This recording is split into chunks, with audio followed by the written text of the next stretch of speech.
right, everyone. Welcome to the Stoa. Looks like we have an intimate crowd here at the Stoa today. More might trickle in, but feel free to turn on your camera. Let there be light in the Stoa. Because today we have a special session. We got Caitlyn Hauke with us today.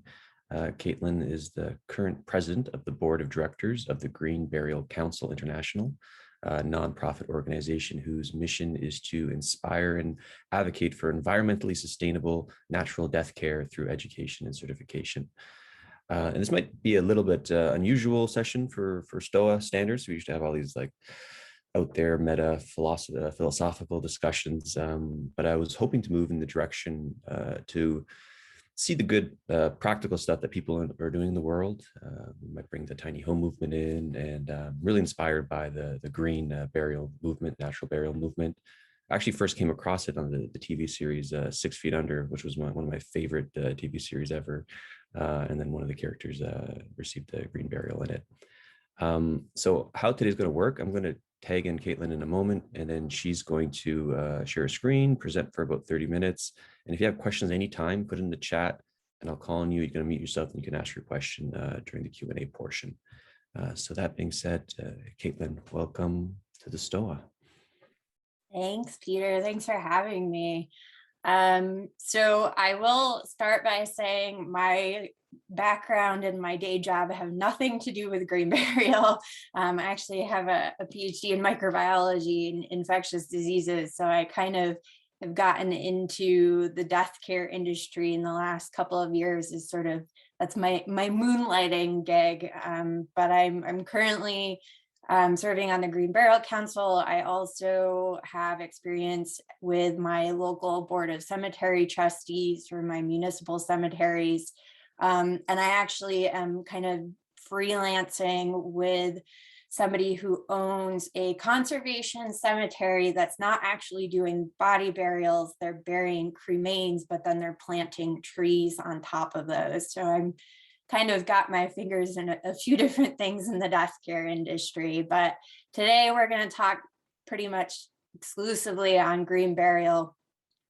So I've got just a little PowerPoint to share with you for some visuals. We'll get that geared up. Let me start. Can we see my screen? I'm getting the thumbs up. All right, cool.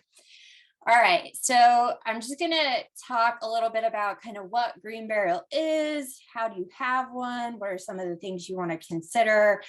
We are going to talk a little bit about some of the other types of things that you can do with your body after you die, but perhaps why green burial is maybe the better option.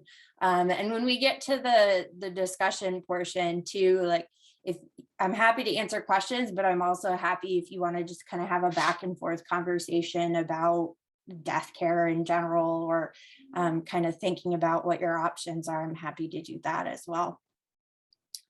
But first, we're going to talk a little bit about the traditional lawn cemetery. So these pictures probably look pretty familiar to you.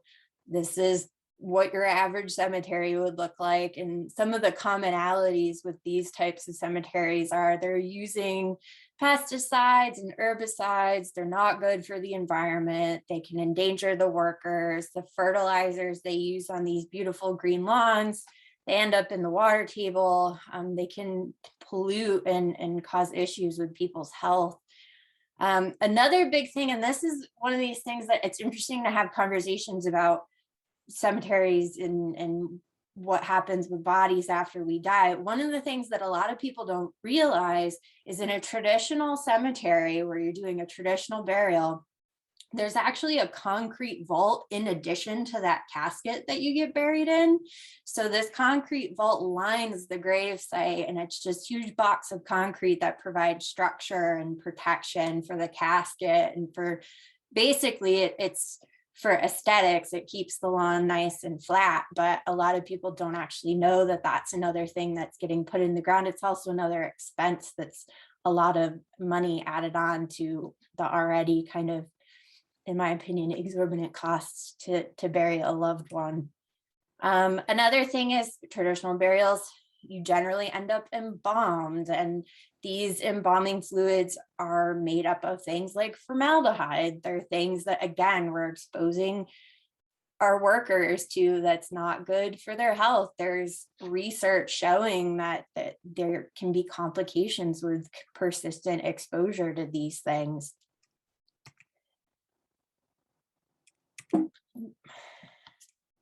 So, and thinking even more about the environmental impact of lawn burials. So in tens of thousands of cemeteries, this is in the United States, but you would think similar statistics up in Canada as well. We have 4.3 million gallons of embalming fluid. That's 827,000 gallons of formaldehyde each year that we're putting into the ground.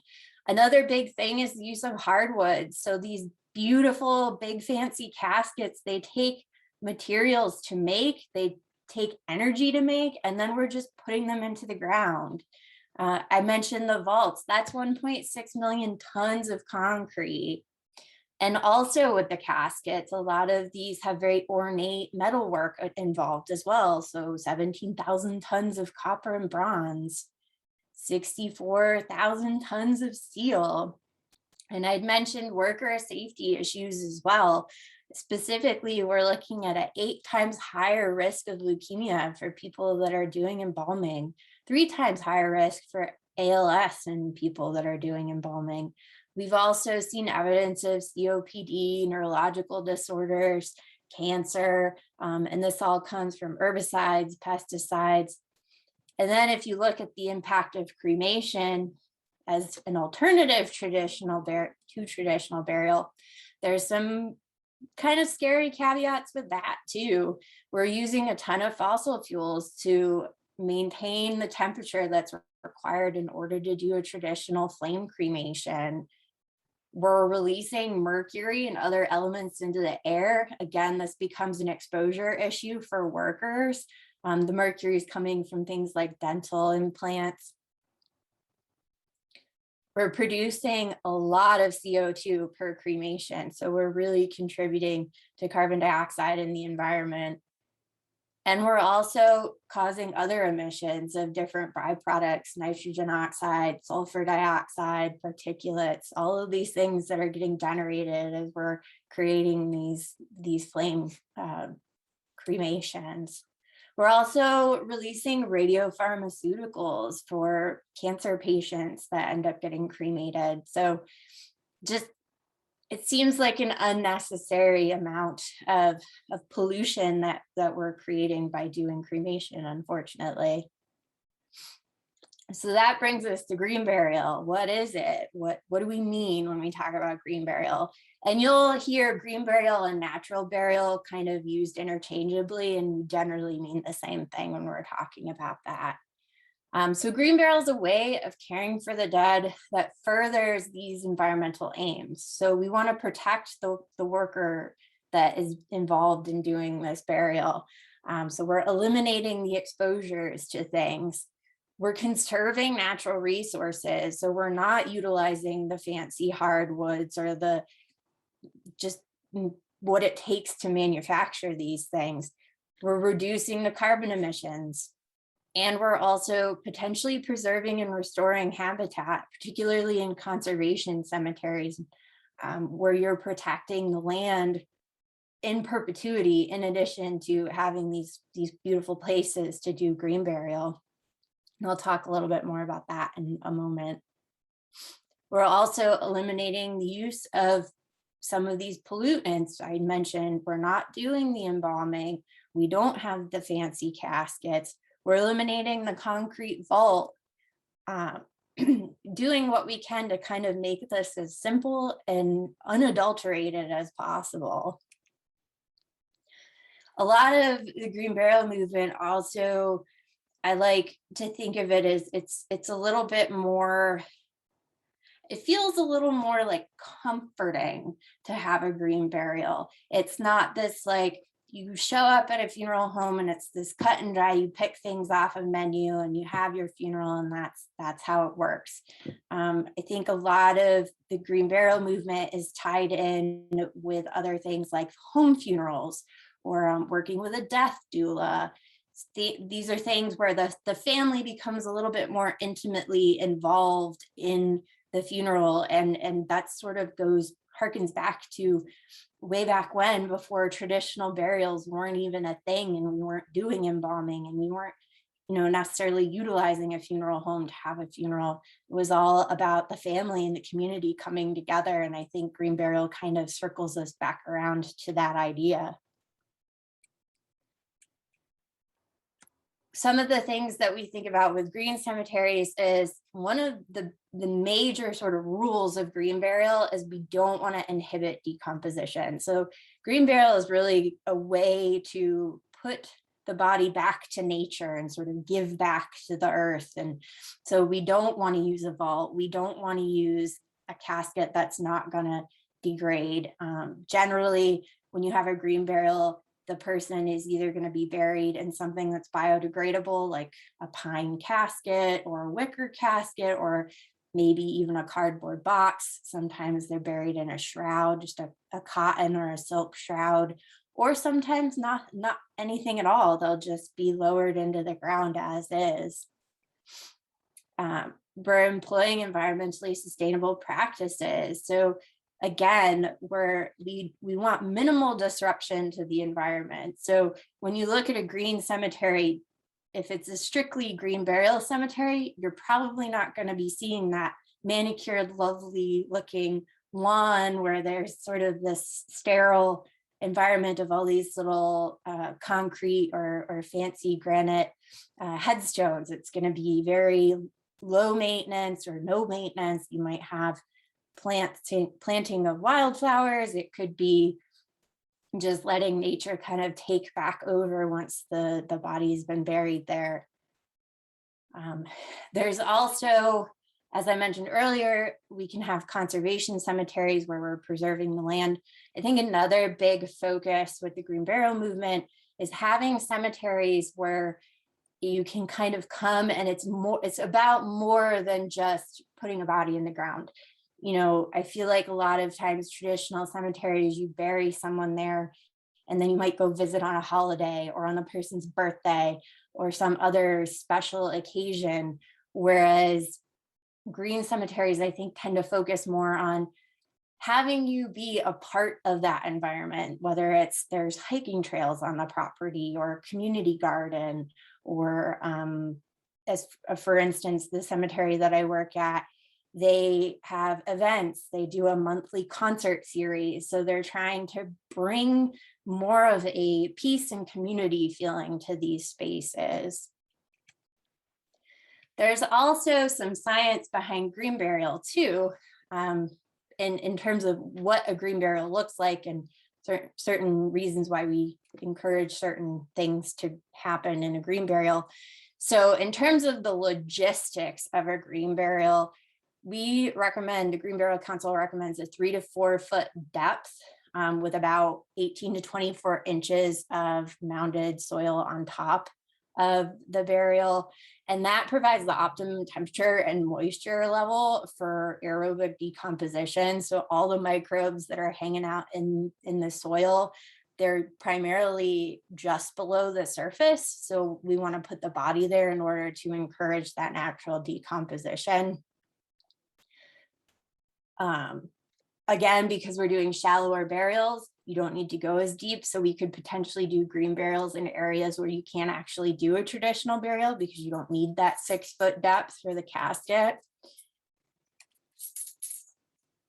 One thing I will note is while they have not looked specifically at water safety in green cemeteries, there have been other studies that have been done at traditional cemeteries that have found that typically when they see pollutants in the water table, it's actually from the casket materials and the other things that we bury with the bodies and not from the bodies themselves. In general, soil is a great natural filter. So when we're thinking about doing a natural burial, the soil that's immediately around that body is going to take up a lot of anything that could be potentially considered a pollutant. One of the other questions we get asked a lot is there a concern for animal disturbances by having these bodies at a shallower depth? And the answer to that question is no. If you are properly burying the body at the recommended depth with the mounding over top, there have been no reports of anybody disturbing, anybody meaning animals, disturbing that soil. Basically, animals don't want to work that hard, so they can't smell anything. We call this the smell barrier. And so the chances of an animal coming along and finding a recently buried body are pretty negligible. So this kind of gives you a graphic visual of what these two different types of burials look like. So on the left, you've got your traditional burial, and on the right, you've got your natural burial. So you can see the difference in depth. One of the other things, and I'm not going to go too much into it here, but it is notable, is a standard traditional burial. They do tend to cost a lot more than a green burial. So not only are you potentially, if you're choosing green burial, you're making a better ecological choice, an environmentally friendly choice, but it's actually a financially smarter choice too. You're not paying for that concrete vault. You're not paying for the fancy casket material. You're not paying for the embalming. Sometimes a natural burial can cost, the actual act of the burial can cost a little bit more than a traditional burial because there are certain safety considerations to be made, where we may be hand digging the hole instead of using machinery. But generally, conventional burials can cost over $10,000, whereas a natural burial could be potentially just a couple of $1,000s. And of course, everything's on a scale and it depends on certain nuances, but as a general, natural burial is more affordable. There are certain myths when it comes to burial, and people will think that traditional burial is a requirement, like you have to be embalmed. You don't have to be embalmed. In the United States and Canada, you are not legally required to be embalmed in order to bury a body. There are policies in funeral homes, and this will often depend on this. In my case, I'm in the US, on the state that you're living in. So certainly, and it's always good to kind of do this anyways, is to look at your state, your province, wherever you live, and look at what the legalities are in terms of length of time for viewing. So sometimes, I think I'm in New Hampshire, and I think the law is something like you can have an unembalmed body open for view for up to 48 hours. After that, you can't if you're affiliated with a funeral home. But if you're embalmed, it can be longer, something extended. And embalming only preserves a body for up to 2 weeks. So it's not, you're not being embalmed and looking pristine and they're going to bury you and you're going to look pristine forever and ever and ever. Like it's still a temporary solution. And it's not protecting anybody from anything. Vaults, also not legally required in the United States and Canada. This is something that lawn cemeteries may require. And again, I had mentioned this earlier, for maintenance reasons. So it helps to keep that nice, smooth, flat lawn. It makes it easier for equipment to mow the grass. But in reality, you don't have to have a vault in order to be buried. So again, and I'll say this some more a little later on, but one of the big things that I always tell people when we're talking about this is, if you want to have a green burial, it is incredibly helpful to do your research ahead of time. You would be doing a huge favor to whoever is going to end up having to make these arrangements for you, by looking into cemeteries in your area to make sure that they allow for green burials, that they don't have these specific requirements, things like that. And again, vaults aren't protecting you from anything. You're still going to decompose eventually. It's just with all this extra stuff, it takes a lot longer and it doesn't really happen in the sort of natural way that we think about, with just a body being in a hole in the ground. Excuse me. There's also sometimes some concerns with public safety when people think about green burial.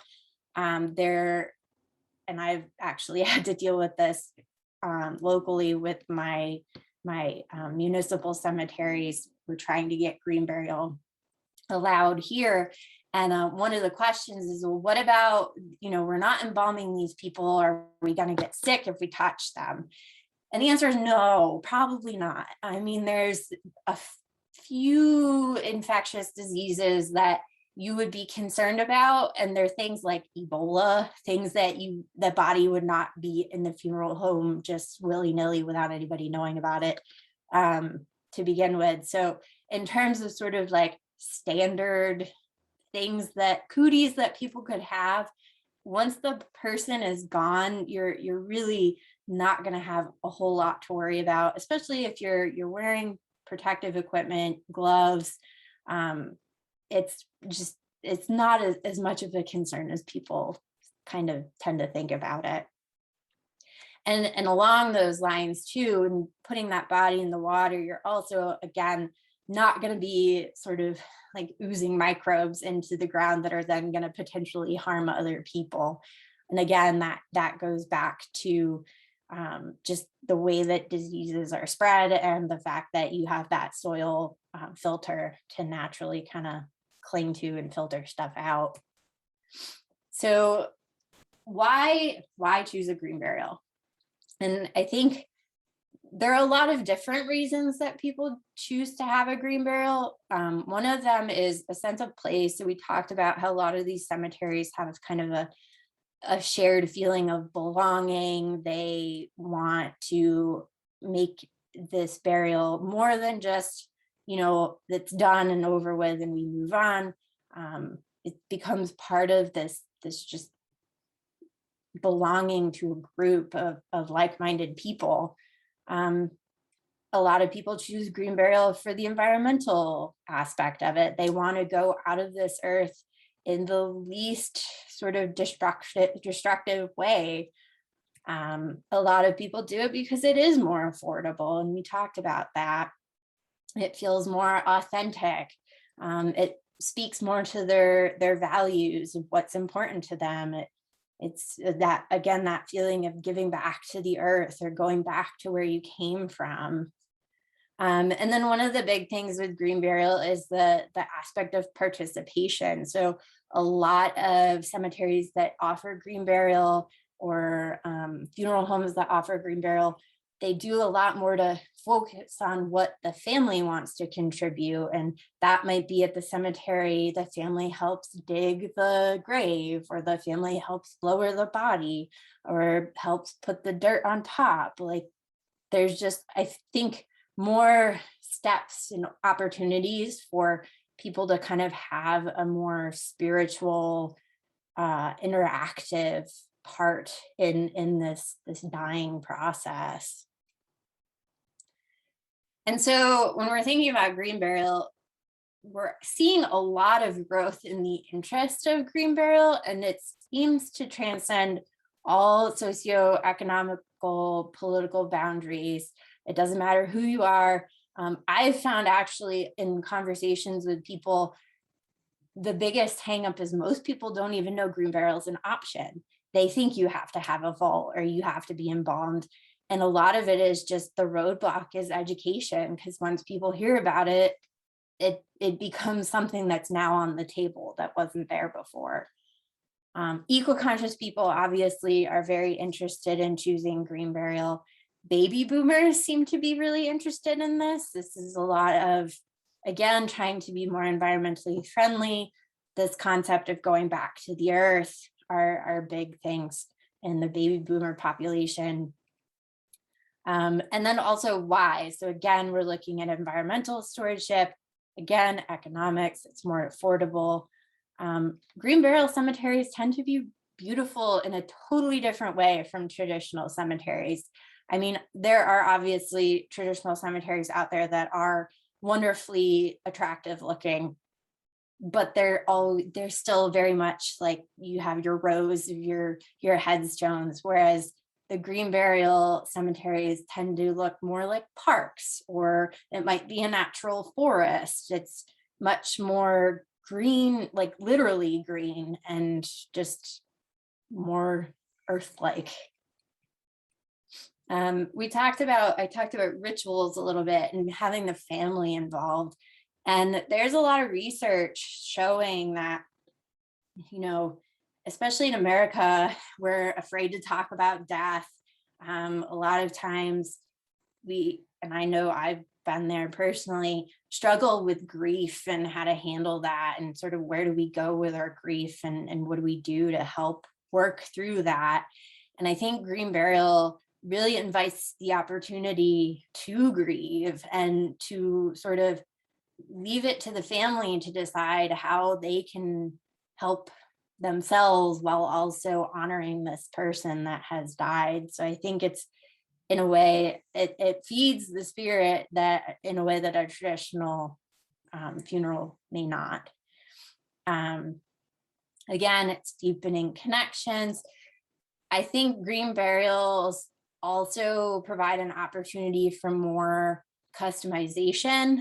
I mean, we sometimes see people who want more of a celebration than a funeral service. And I think we're seeing a lot more celebration of life versus this person died and now we're all going to be really sad. And I think green burial, because it's one of these things where you kind of are not necessarily inventing the process, but you have more of an a la carte kind of way of thinking about it, where like this isn't the standard, so you can think, what would this person actually want, or what would I actually want my funeral or my burial to look like, and then kind of pushing through with that versus this sort of standard, we have a wake, we have a funeral, we have the burial, and that's it. I mentioned sometimes shrouds are used in burials, and that goes back to historical times where we didn't have all these extra things, and shrouds were actually part of religious ceremonies. And so it can go back to that. And also a lot of the green burials, instead of being having the wake and whatnot at a funeral home, a lot of these things take place right at where we're burying the body. And so it's a little bit more, again, focused on being outside, being near the earth, and working through this process. So there's a few different types of green burial cemeteries.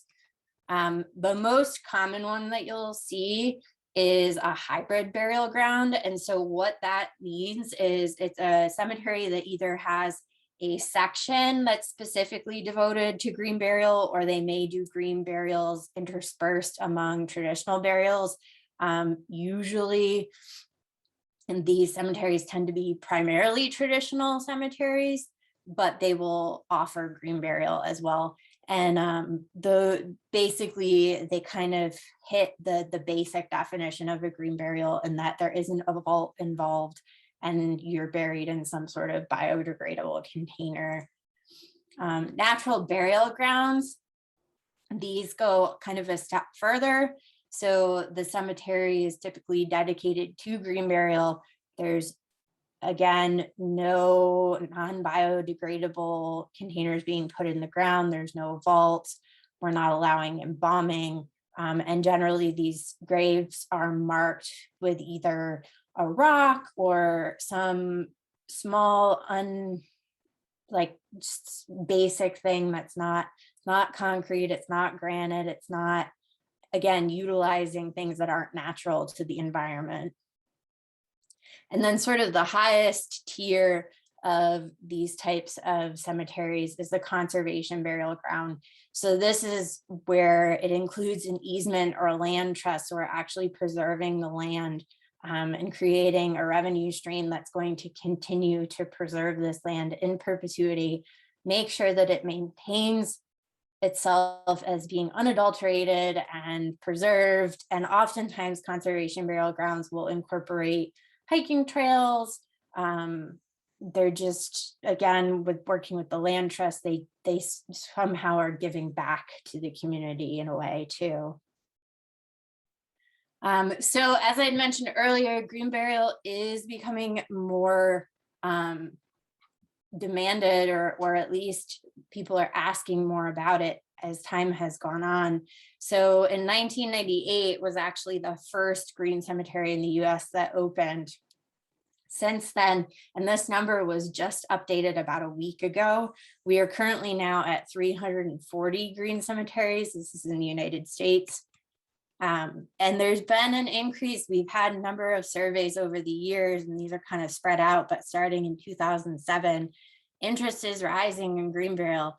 The most recent poll was by the National Funeral Directors Association, and that was last year, and we were seeing 61, almost 62% interest in green burial. And the Green Burial Council has also done some surveying of people.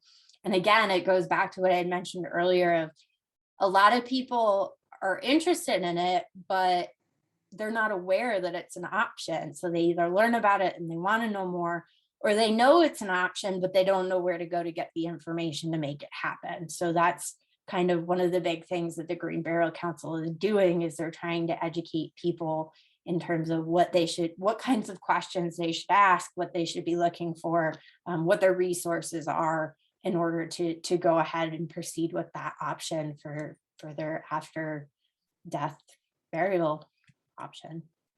So all of this to say is, this is typically what people think about when they think about being buried after they die.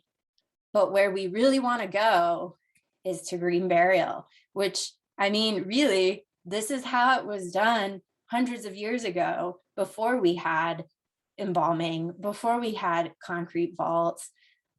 I say, oh, we're getting more and more interest in green burial, but like, that was burial. There was no green label on that originally. When you died and were buried, you were green buried.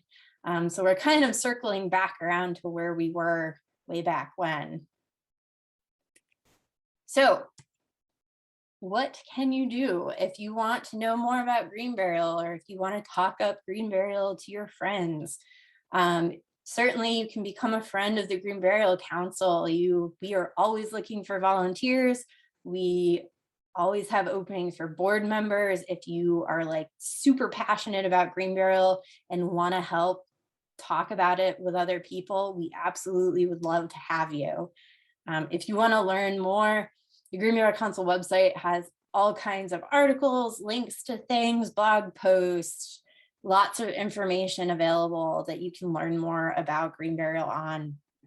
And in terms of locally, like I'd mentioned, I think it's really important to kind of do your research ahead of time. If this is something you feel really passionate about, or it's an option that you absolutely want to have for yourself, it really behooves you to have those conversations, have them with your family so your family knows what you want. Have them with your local cemetery trustees. See if you even can have a green burial in the cemetery that you want to be buried in. You may need to have a conversation with an owner of a cemetery and figure out, are you offering green burial? Well, why not? What would it take for you to get there? Unfortunately, it's not something that every cemetery will allow. So it's good to kind of figure that stuff out ahead of time and talk to people about it. If you wanted to know more about the green burial movement, again, Green Burial Council website is a huge treasure trove of good things. There's always, all of these articles are available on the website for various, whether you're an advocate, you're curious, you work in the industry, we have lots of resources there. And the biggest thing I wanted to mention is we have a green burial conference, and actually the timing of this is perfect because this conference is starting at the end of this week. And I kind of talked really fast and rushed through a lot of this, but the first day of the conference is this Thursday, and they are offering a free 2-hour chat discussion about green burial for the green burial curious. So it's basically the talk that I just gave on steroids, and they're going to have a panel discussion of people that are in the industry that can talk more and get even more nitty gritty in there about it. So you can sign up for that on our website. And then there's also, it's over the course of about 2 weeks, we have talks from all different types of people in different parts of the green burial world. And those are at a cost, but certainly if you wanted kind of more of the bigger overview, there's that 2-hour talk on Thursday, and there's some spots open for that. So Green Burial Council website for more info on that. And with that, I will open it up to questions. And I know I like threw a lot of information and talked really fast, but I'm happy to chat some more for a little bit now. And I think Peter's going to help facilitate some questions here. So I'll stop sharing my screen. Right. Yeah, that was awesome. Really good presentation. A lot of good material. We have a few questions in the chat, so start putting your questions if you have any more. I'll warm up Caitlyn with a few questions of my own. Sure. Like I'm totally like sold on this like green burial thing. It's like embalm. Everything I just find gross about like the traditional funerals. And even like you said, even the world traditional funerals is like green burial was just burials before. Right. I'm curious how you like, got into this. Maybe we can start there for the Q&A. So yeah, so I did not come into the Green Burial Council with the intention of coming into the Green Burial Council. My dad died when I was 19, and I didn't handle it well. I didn't have a healthy grieving process, and I was sort of lost. And I was like, I got interested in the death care industry and the death positive movement because I was like, nobody wanted to talk about this. And I'm like, I need to find my people. I need to find people that aren't afraid to talk about what happens when you die or what you want to happen when you die. And so I ended up joining the city trustees because I was like, well, that's one way to sort of talk about death. And that was having to do with the cemeteries. And then I'm fortunate in that I live about 45 minutes away from Lee Webster, who was the former president of the Green Burial Council. And she was teaching an adult ed class while I was working at Dartmouth College. And I said, well, I signed up and I said, hey, can I take you to lunch? I want to learn more about what you're doing. Because she had been teaching a class on green burials and home funerals. And basically I was like, this sounds really cool. Like I didn't know about any of this stuff. And she's like, well, I have a really kind of diverse background. I've done some teaching. I have done research for my PhD. And she's like, you would really, I think could help benefit the Green Burial Council. Would you be interested in being on the board of directors? I had never worked in a nonprofit before. And I was like, sure, why not? So that's kind of how I ended up in the Green Burial Council. And then just over time talking with people, I'm like, this is something that I feel like more people need to know about. So that's kind of been my thing with the council, is just doing these types of outreach and having conversations. Cool. I have a bunch of questions, but I want to take in some voices, their voices in a moment. But the other one I'll sneak in is you mentioned something about sort of like the people who are drawn to it, like a religious aspect, perhaps. So is there any kind of religions, spiritual, philosophical lineages that you find are drawn to green burials? So there actually are some religions where it's kind of a requirement. In the Jewish faith, the idea is that your body is supposed to be in contact with nature. So Jewish people often will have either a straight green burial. I live in a town where green burial is not allowed right now, and so the way they've worked with that is they still they require the vault, but they turn it upside down. They call it butter dishing.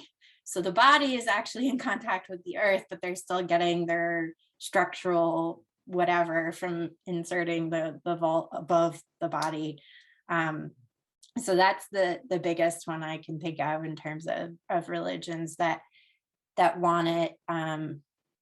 But I think there was one survey, I don't know if I kept it on that slide, but the Catholic Church, although they are like fine with embalming at this point and traditionally do casket burials, they actually do also support green burial as an option as well. Cool. Yeah. Well, I hope more people, find out about this, because it seems wiser, like every single metric, and better.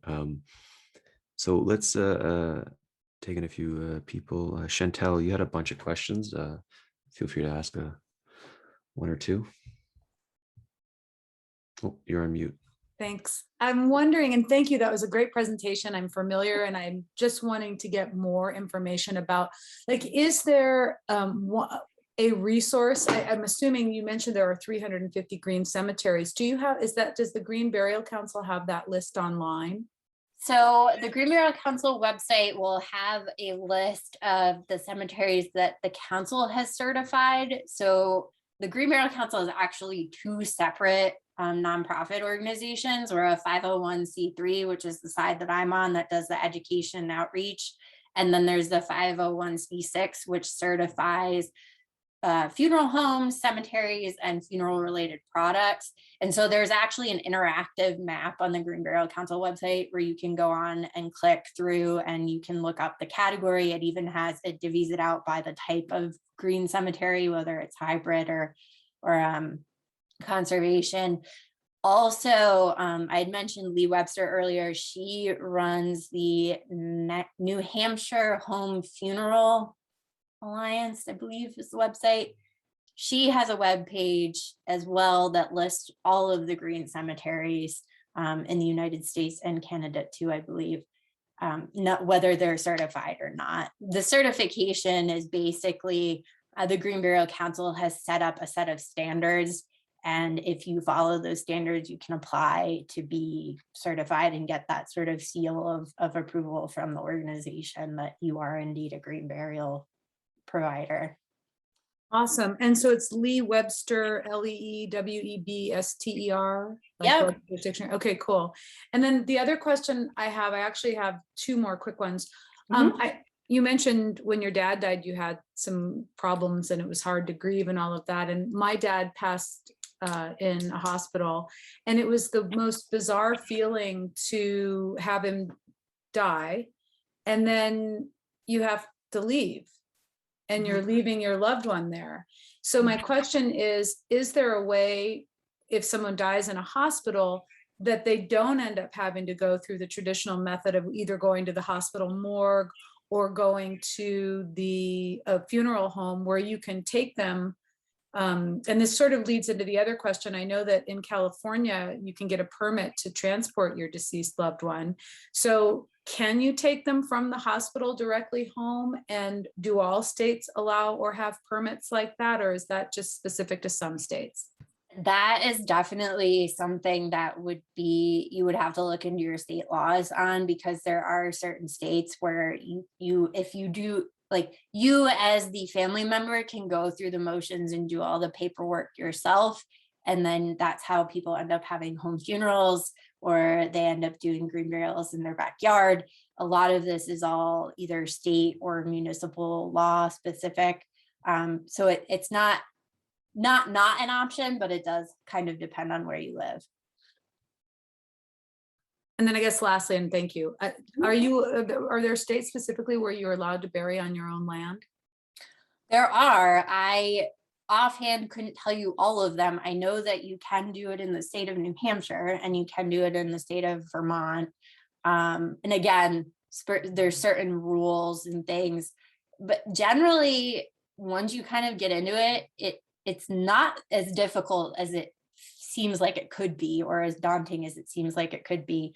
A lot of it just has to do with in terms of deeding the area and sort of the paperwork if you were to ever go and sell the property down the road. And obviously everything gets filed with the state in terms of that burial happening there. Awesome.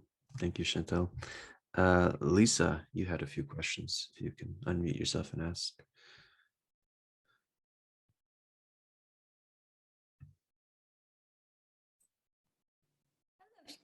How's it going? Great. Thanks so much for your presentation. So it sounds like specifically we're talking about US, yeah? Mostly only because that's where I am, but I mean, a lot of what I know in terms of Canada is there's very similar ruling and thought there. And Canada actually has its own green burial organizations as well. Yeah, there is where I live, there is one in thank goodness, in Kitchener, where I live in Ontario. So it's good to, I'm like really glad to hear people discussing death, like as an open conversation, because like you said, being prepared ahead of time. People don't like to talk about death and insurance and all that, type of stuff. It's really important to have those discussions. So then when the time comes, then people's, they're prepared, right? And I mean, you go through the emotional grieving and things like that, but then all that other stuff takes over and then you can't grieve properly. Right. So it's wonderful to have you on here and speaking about this process that we seem to have shied away from in our society and culture. It is, and it's really a shame too, because I mean, it's one of those things where like this is the one thing where every single one of us has it in common. Eventually, we're all gonna die, so why can't we talk about it? I mean, of all of the other things that are divisive in the world today, this is the one thing that we all share. So that's my big thing. Don't be afraid to talk about dying. Thank you. Mm-hmm. Do you have any other follow-up question or share, Lisa? No. Okay. Nathan had a question. He wanted me to read it on his behalf. Sure. I'm just going to find it. Okay. So I've seen some burial products that enable someone to be buried along with a tree or seed that will eventually grow into a tree. Do you have any specific knowledge on this and how is it best implemented? And you might have a follow-up. I've seen one option where you put your ashes in a pot with a tree seed and it hopefully eventually grows into a big healthy tree. Yeah. So this is one of those things where it's another reason to do your homework ahead of time. Cremains in and of themselves are actually not good for trees and tree growth. So cremains are actually really salty and can harm a growing sapling. A lot of these products, what they do is you mix the ashes with, usually it's some proprietary mix of things that helps to level off the pH and make sure that when you bury the ashes with the tree will actually survive. Generally, you don't want to just throw ashes into the ground and then put a tree on top of it. Actually, another example of that is the cemetery that I work at. They bury cremains and they plant the tree, but it's sort of two separate steps where they do the ashes and then they cover it with wool and they put a couple of different types of compost on top, and then they bury the tree so that you're not having the root system come directly into contact with those ashes, but they're still kind of all in the same location. You're having that tree as part of that memorialization of the deceased. But I think the pods are a neat idea, but again, vet your sources. Awesome. So we'll close off soon, but maybe just one or two more questions from me. Someone was mentioning death doulas in the chat, and we had a death doula come to the Stoa, talk about what she called it death nesting, and then the process was just so beautiful as she described. And it's kind of you're gesturing at how this could be like the return of ritual, how the green burial could be beautiful. It seems like a natural marriage to me, having these two sort of movements in conversation and connection. So perhaps you can speak on what conversation is going on there, or do death doulas recommend green burial? It just seems like a natural, like marriage. Yeah, no, absolutely. I think in our conference, we have at least one death doula that's going to be speaking. And you're right, it is a perfect marriage. And I think, we certainly encourage it as another sort of thing to think about when you're planning out your death care. And I think doulas do also talk about green burial because it is all about kind of bringing it back to nature and bringing it more about the person and their experience and wanting to have that spiritual feeling and have that just like level of comfort. And I think a doula helps facilitate that. And then the green burial process helps facilitate that. So absolutely makes sense to have those intertwined. Mm. And this might be the last question, unless anyone else in the chat has in the room has a question. But like, yeah, like I said before, like it feels like this is wiser in kind of every way, and I'm sold on it. And my parents are getting older, and I want to respect however they want to get buried in that process. But I'm not sure they're even aware of this, and that's like an awkward like a discussion to like broach.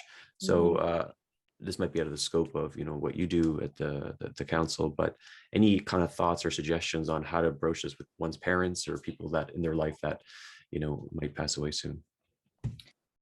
I think, especially when it comes to people that love you and care about you, if you express the importance of this conversation to you and say, hey mom, hey dad, I want to have this conversation. I know it's uncomfortable. I know it's awkward, but it's important to me. And I want to make sure that I do for you what you want.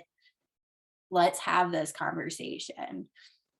Like, and even to throw in, this will make it more meaningful, and this will help me after you pass on. This will help me to heal, and just kind of paint it in a way where it's not just about them. Like, it's about the people that are grieving too, and you're one of those people. Awesome. Yeah, really great session. A lot of gratitude in the chat. So we'll close out here. Any final words you would like to leave us with, Caitlyn?